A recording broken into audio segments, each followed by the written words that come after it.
अमर सिंह, अब इनको भी याद कर लीजिए, इनके ऊपर भी क्वेश्चन बना सकता है, ठीक है। तो कालिदास अमर सिंह दोनों ही किससे रिलेटेड हैं, यहाँ पे चंद्रगुप्त द्वितीय से रिलेटेड हैं। तो ठीक है दोस्तों, आई होप आपको ये क्वेश्चन समझ में आ गया होगा। तो आप यहाँ पे देखेंगे जब अमर सिंह हर्षवर्धन से कैसे संबंधित हो सकते हैं, जो कि इनके नवरत्न में थे। अमर सिंह और कालिदास दोनों ही किससे रिलेटेड थे, चंद्रगुप्त द्वितीय से रिलेटेड थे। तो ऑप्शन नंबर ए तो पहले गलत हो गया था, बी भी यहाँ पे गलत हो गया, तो ऑप्शन नंबर केवल कितना सही है, सी सही है। तो केवल ऑप्शन नंबर क्या हो जाएगा, यहाँ पे सी आएगा। आई होप आपको दोस्तों, ठीक है। तो दोस्तों हर सीरीज के बारे में बात कर लिया, किसने लिखा है, बाणभट्ट ने लिखा हुआ है। किस भाषा में लिखा हुआ है, संस्कृत भाषा में लिखा हुआ है, ठीक है। बाणभट्ट किसके दरबारी कवि थे। अब दोस्तों यहाँ पे वही चीज है ना, हो सकता है अगली बार क्वेश्चन ये बना के पूछ दे, ठीक है, कि जो बाणभट्ट है वो किसके समकालीन थे। तो दोस्तों आपको याद रखना है कि ये हर्षवर्धन के समकालीन थे, ठीक है, क्योंकि ये हर सीरीज किसने लिखी हुई है, बाणभट्ट ने लिखी हुई है, ठीक है। और जो हेनशांग आया था वो किसके टाइम पीरियड में आया था, हर्षवर्धन के टाइम पीरियड में आया था, ठीक है। चलिए यहाँ पे हर्षवर्धन से रिलेटेड और भी चीजें यहाँ पे थोड़ा जानने की कोशिश करेंगे। दोस्तों इन्होंने क्या किया था, सती प्रथा को क्या कर दिया था, बैन कर दिया था, ठीक है। अब दोस्तों इन्होंने एक चीज की थी, यहाँ पे सभी धर्मों को क्या किया था, बराबर से सम्मान दिया था और उनके प्रति। Hello everybody, this is me Altamas Mansuri and you are watching Educator Altamas 2.0.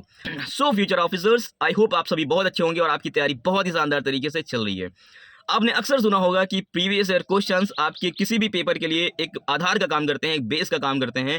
लोग कहते हैं मैंने घटना चक्र को 2 बार पढ़ लिया, 4 बार पढ़ लिया, लेकिन दोस्तों एक्चुअल में वो अभी भी उससे क्रंच नहीं निकाल पाए, अभी भी उन्होंने उससे कुछ नहीं सीखा है। वो रट लेना, पढ़ लेना ही घटना चक्र लगा लेने के बराबर नहीं होता है। घटना चक्र नो डाउट बहुत अच्छी किताब है घटना चक्र को दोस्तों, लेकिन पढ़ना आना चाहिए, क्वेश्चन सॉल्व करने आने चाहिए दोस्तों। आपको पता है कि आपने जो पढ़ा है आपका नॉलेज अप्लाई नहीं हो पाता है और 95% लोग सेम मिस्टेक। मेरे प्यारे साथियों, हम आपको यहाँ पे सिखा रहे हैं कि आपको क्वेश्चन कैसे फंसाता है। क्वेश्चन इफ बट में फंसा लेता है, केवल में फंसा लेता है, क्वेश्चन सभी में फंसा लेता है, और लिख करके क्वेश्चन आपको फंसा देगा। स्वीकृति और अस्वीकृति में दोस्तों आपको फंसा लेगा, ठीक है। प्राप्त दोस्तों जैसा कि मैंने लास्ट वीडियो में आपको दिखाया था, प्रूव करके भी दिखाया था, इसकी जस्ट पीछे वाला वीडियो होगा, उसमें जाकर के देखिएगा कि क्वेश्चन कैसे फंसा रहे क्वेश्चन करता है। पूरे ऑप्शन सही लग रहे हैं, एक एक आंसर आपको ठीक लग रहा है, लेकिन दोस्तों वहां पे एक वर्ड लिखा था स्वीकृति और अस्वीकृति, जिसने देखा होगा उसको पता होगा, ठीक है, उसमें क्वेश्चन को फंसा लिया। तो मेरे प्यारे साथियों, आपका प्रीवियस क्वेश्चन एनालाइज करने का तरीका क्या है, आई डोंट नो, ठीक है, लेकिन हम यहाँ पे प्रीवियस क्वेश्चन को कैसे एनालाइज करते हैं। तो दोस्तों आप उसको वीडियो में कंटिन्यू रहिएगा, अब पूरी वीडियो देख के जाइएगा दोस्तों, आप सीखेंगे कि एक क्वेश्चन से इतना भी कुछ सीखा जा सकता है, ठीक है। ऐसी होती है एकदम रियल वाली तैयारी दोस्तों, अगर आप ऐसा कर रहे हैं सो गुड, ठीक है दोस्तों। अगर आप नहीं कर पा रहे हैं, आपके पास टाइम कम बचा हुआ है दोस्तों, तो मेरे साथ आ जाइए, आपको मैं सब कुछ सिखा दूंगा दोस्तों। आप यहाँ पे कंटिन्यू देखिए इस वीडियो में और फील कीजिए कि यार इस तरह तो मैंने पढ़ा ही नहीं अभी आता, ठीक है। और toppers always follow this road map and within a very less time they crack any prelims examination. Are you getting my points? अब इसको तो मेरे प्यारे साथियों, जैसे कि क्वेश्चन नंबर 36 है, ठीक है, यहाँ पे आप देखेंगे ये प्राचीन भारत से रिलेटेड है, ठीक है। प्राचीन भारत में विद्वानों और साहित्यकारों के संदर्भ में निम्नलिखित कथनों पर विचार कीजिए, ठीक है। पहला कथन, दूसरा कथन, तीसरा कथन, और क्या रखा है कि उपरोक्त कथनों में से कौन से सही हैं। दोस्तों यहाँ पे क्या होता है ना, बहुत सारे लोग क्या कर देते हैं, इस वर्ड को नहीं पढ़ते हैं, ठीक है, इस वर्ड को क्या कर देते हैं, स्किप कर देते हैं, जो कि बहुत जरूरी होता है, क्योंकि ऊपर जो लिखी पूरी लैंग्वेज होती है यहाँ से पूरी रिलेट होती है। क्यों कहता है कि कौन सा सही है, और कभी कभी यहाँ लिख लेता है कौन सा सही नहीं है, और लोग उसका उल्टा करके चले जाते हैं और दोस्तों सिली मिस्टेक कर देते हैं, और फिर जाकर के पेपर में वो उनका आता हुआ क्वेश्चन क्या हो जाता है, गलत हो जाता है, ठीक है। तो आप इस वर्ड को पेपर में हमेशा ध्यान देंगे, इस वर्ड को आप स्किप नहीं करेंगे, इस लाइन को आप अच्छे से पढ़ेंगे, ठीक है। उपरोक्त कथनों में से कौन सा या से सही है। दूसरी चीज क्या है कि बहुत सारे लोग क्या कर देते हैं, बहुत जल्दबाजी में रहते हैं, ठीक है, वो क्वेश्चन को सही से पढ़ते नहीं है और क्या कर देते हैं, फटाक से आंसर टिक मार देते हैं और गोला भी भर देते हैं। तो आपको यहाँ पे क्या करना क्या है कि आपको क्वेश्चन के जो ऑप्शंस हैं उनको बहुत अच्छे से एनालाइज करना है।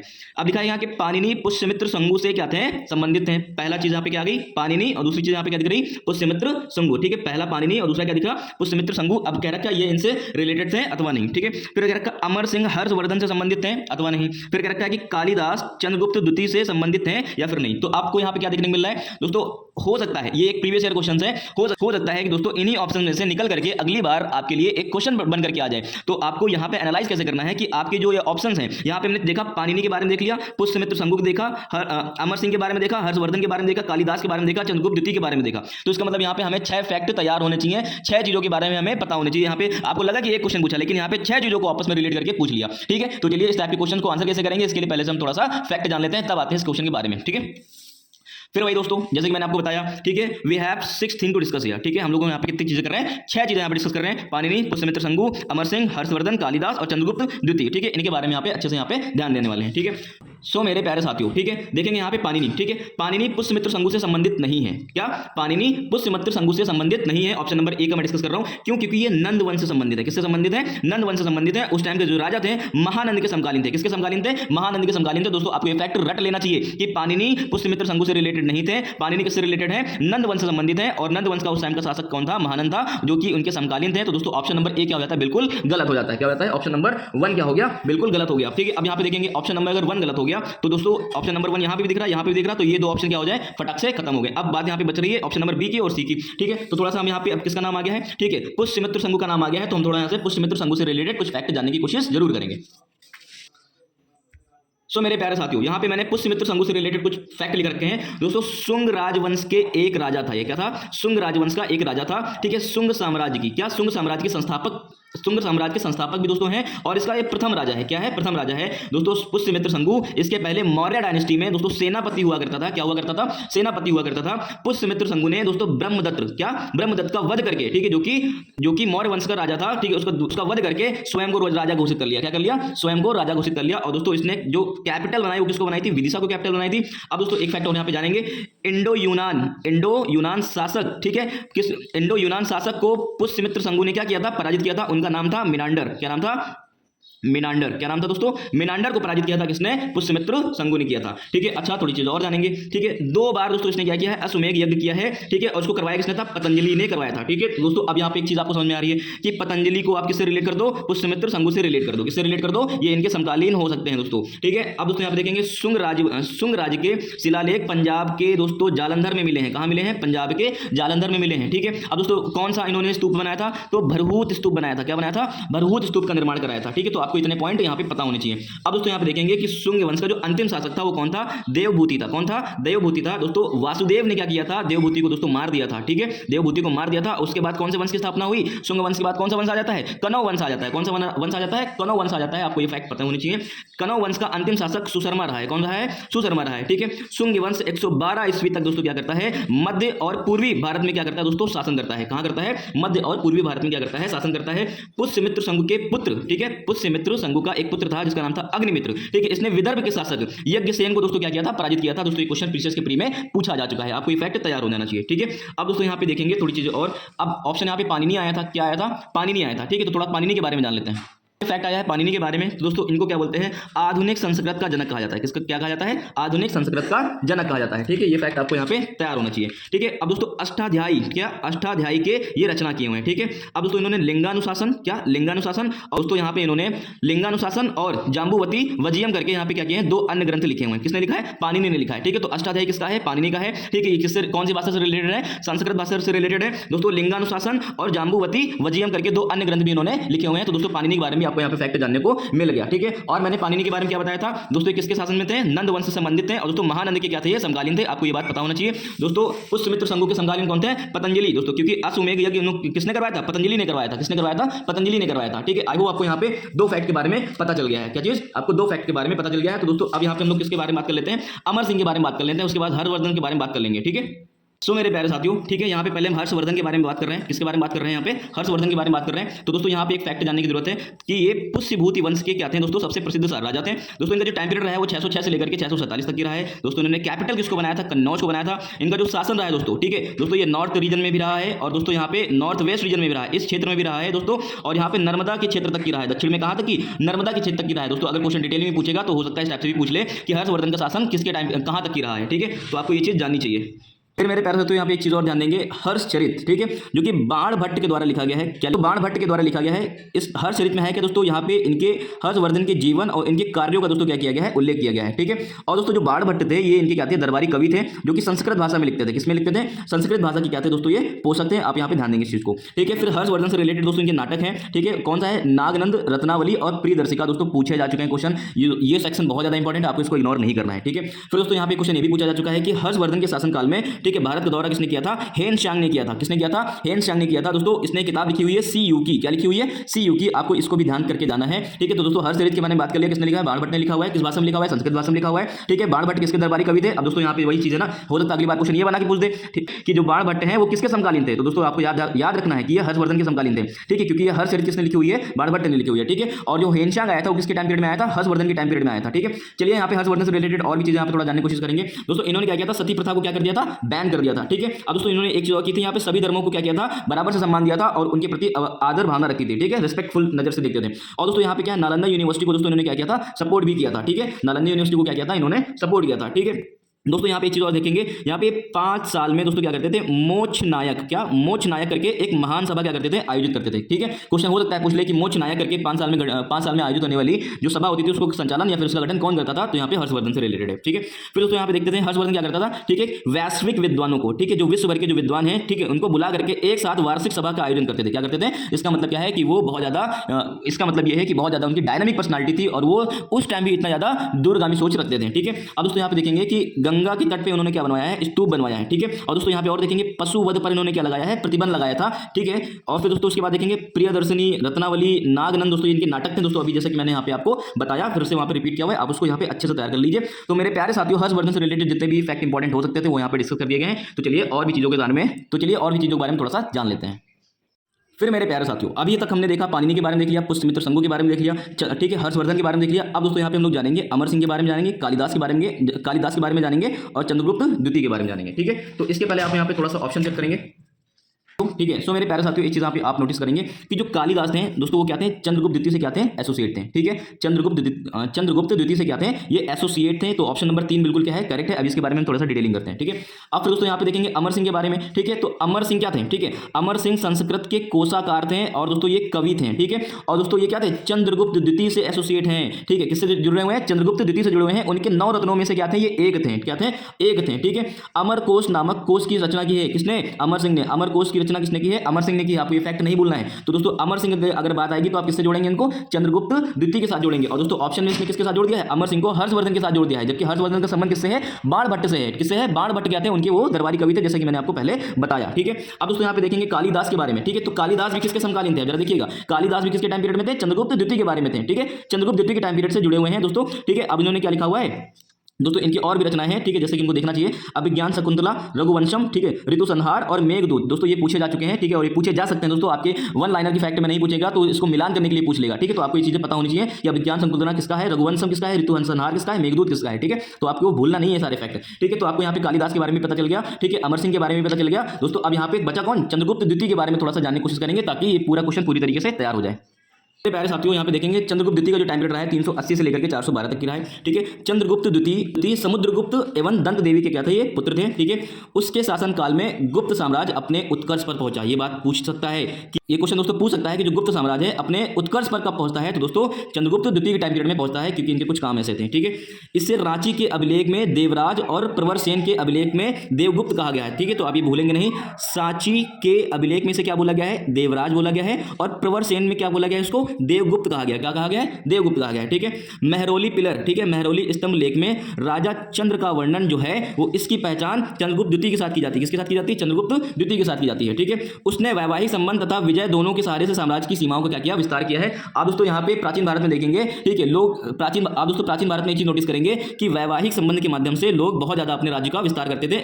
इसके बारे में डिटेल वीडियो में आपको बना के दूंगा। ठीक है, क्लैरिटी आ जाएगी आपके अंदर भी क्लैरिटी आ जाएगी इन सब विषयों के बारे में। ठीक है, उसने अपनी पुत्री प्रभावती का विवाह वाकाटक शासक, क्या वाकाटक शासक रुद्रसेन द्वितीय से करवाया था। क्या कराया था, वाकाटक शासक रुद्रसेन द्वितीय के साथ क्या कराया था, करवाया था। ठीक है, वाकाटक की सहायता से चंद्रगुप्त द्वितीय ने शकों को पराजित किया। ठीक है, अब जब ध्यान देना, चंद्रगुप्त द्वितीय ने शकों को पराजित किया, किसके सपोर्ट से, वाकाटक के सपोर्ट से। किसके सपोर्ट से, वाकाटक के सपोर्ट से पराजित किया था। ठीक है, इस विजय के बाद उसे साकारी कहा गया। क्या कहा गया, साकारी कहा गया।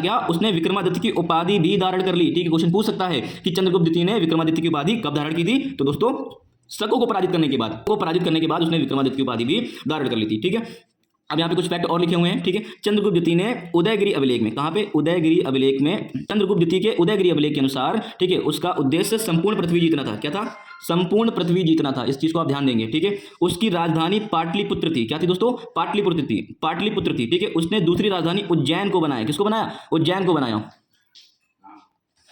चंद्रगुप्त द्वितीय, ठीक है, चंद्रगुप्त द्वितीय वैष्णव था दोस्तों। क्या था, वैष्णव था। उसने परम भागवत की उपाधि भी धारण की थी। तो आपने पहले देखा यहाँ पे शकों को पराजित करने के बाद विक्रमादित्य की उपाधि धारण की थी, और उसके बाद दोस्तों क्या थी, परम भागवत की उपाधि भी धारण की थी। दोस्तों चंद्रगुप्त द्वितीय के समय चीनी बौद्ध यात्री फाहियान आया था। कौन आया था, फाहियान आया था। और हेनशांग मैंने बताया था किसके टाइम पीरियड में आया था, वो हर्षवर्धन के टाइम पीरियड में आया था। ठीक है, और सी युकी करके उसने क्या किया था, किताब भी लिखी थी। ठीक है, अब दोस्तों यहाँ पे देखेंगे अब दोस्तों यहाँ पे देखेंगे चंद्रगुप्त द्वितीय के 9 रत्न। अब दोस्तों अगर ये चीज आपने पहले पढ़ी होती तो आप यहाँ पे देख रहे हैं सेकंड नंबर पे क्या लिखा हुआ है, अमर सिंह लिखा हुआ है। क्या लिखा हुआ है, अमर सिंह लिखा हुआ है। तो इसका मतलब क्या है कि यहाँ पे ये इनके इंपॉर्टेंट 9 रत्न हैं। तो आप दोस्तों इनको यहाँ पे देख लीजिए, क्या कर लीजिए, देख लीजिए। और दोस्तों इसमें पहला क्या लिखा है, कालिदास लिख रखा है। तो कालिदास, अमर सिंह, अब इनको भी याद कर लीजिए, इनके ऊपर भी क्वेश्चन बना सकता है। ठीक है, तो कालिदास, अमर सिंह दोनों ही किससे रिलेटेड है, यहाँ पे चंद्रगुप्त द्वितीय से रिलेटेड है। तो ठीक है दोस्तों, आई होप आपको ये क्वेश्चन समझ में आ गया होगा। तो अब यहाँ पे देखेंगे जब अमर सिंह हर्षवर्धन से कैसे संबंधित हो सकते हैं, जो कि इनके 9 रत्न में थे। अमर सिंह और कालिदास दोनों ही किससे रिलेटेड थे, चंद्रगुप्त द्वितीय से रिलेटेड थे। तो ऑप्शन नंबर ए तो पहले गलत हो गया था, बी भी यहाँ पे गलत हो गया। तो ऑप्शन नंबर केवल कितना सही है, सी सही है। तो केवल ऑप्शन नंबर क्या हो जाएगा, यहाँ पे सी आएगा।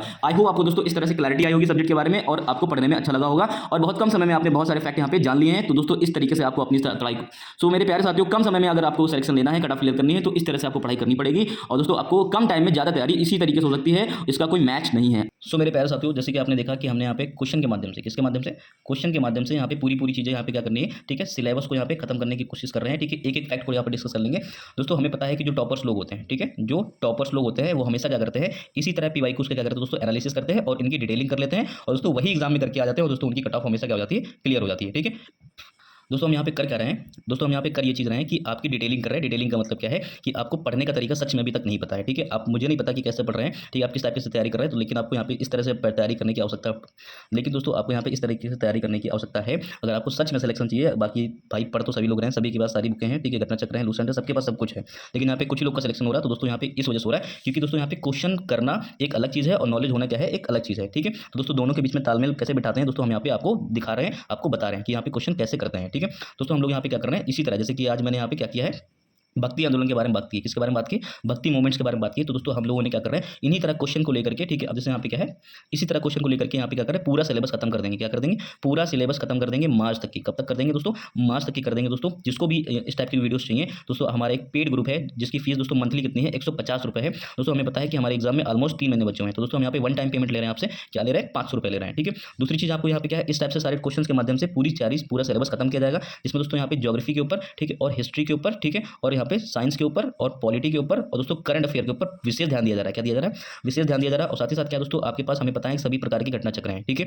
करीबन 8 किताब है घटना चक्र की जो कि आपके पास हैं, लेकिन दोस्तों उसके शॉर्ट नोट्स आपके पास नहीं है। क्या शॉर्ट नोट्स आपके पास नहीं है। और दोस्तों पेपर जब देने जाएंगे तो आपको पता है कि पेपर के पहले आपको पूरा रिवाइज करना होता है, लेकिन आप दोस्तों अब इतना टाइम बचा नहीं है कि आप शॉर्ट नोट्स बना पाएंगे। तो दोस्तों हम यहाँ पे आपको इस पेड ग्रुप में आपको सारी एक एक चैप्टर का एक एक टॉपिक वाइज यहाँ पे क्या कर रहे हैं, शॉर्ट नोट्स दिला रहे हैं, जिसमें एक भी चीज़ क्या कर रहे हैं, मिस नहीं की गई है और वन लाइनर के फॉर्म में है। दोस्तों सभी बुक्स को यहाँ पे क्या किया गया है, 20-20, 30-30 पन्नों में क्या कर दी गई, खत्म कर दी गई, जो कि आपके रिवीजन पर्पस के लिए बहुत ज़्यादा नेसेसरी है। फिर दोस्तों तीसरी चीज़ हम यहाँ पे ये कर रहे हैं कि आपको रेगुलर 100 क्वेश्चन की कोशिश करा रहे हैं। दोस्तों ग्रुप हमारा 4 मार्च से स्टार्ट हो गया था, जिसमें ऑलमोस्ट अभी तक यहाँ पे 800 से लेकर के 1000 क्वेश्चन तक की क्या हो गया यहाँ पे डिस्कस हो चुके हैं। ठीक है, उसके बाद दोस्तों हमारा टारगेट है कि हमें 8 से 9000 क्वेश्चन यहाँ पे क्या करेंगे दोस्तों, करके जाएंगे, क्योंकि हमें पता है कि क्वेश्चन प्रैक्टिस करना is a very essential part of the preparation. क्योंकि दोस्तों हमें पता है कि आपने अगर 5000 क्वेश्चन किए हैं और किसी व्यक्ति ने अगर 10000 क्वेश्चन किए हैं तो दोस्तों सिलेक्शन किसका होगा, आप खुद सोच के देखिए। आप 5000 सिचुएशन को देखे हैं दोस्तों, उसने 10000 सिचुएशन को देखा, डैम श्योर इसका होगा। दोस्तों हमारा टारगेट है कि 8 से 9000 क्वेश्चन यहाँ पे क्या करेंगे, आपको प्रैक्टिस कराएंगे, जो कि आपकी तैयारी को क्या देगा, बूस्ट देगा और आपकी एक्यूरेसी रेट को क्या करेगा, हिट करेगा और अच्छा करेगा।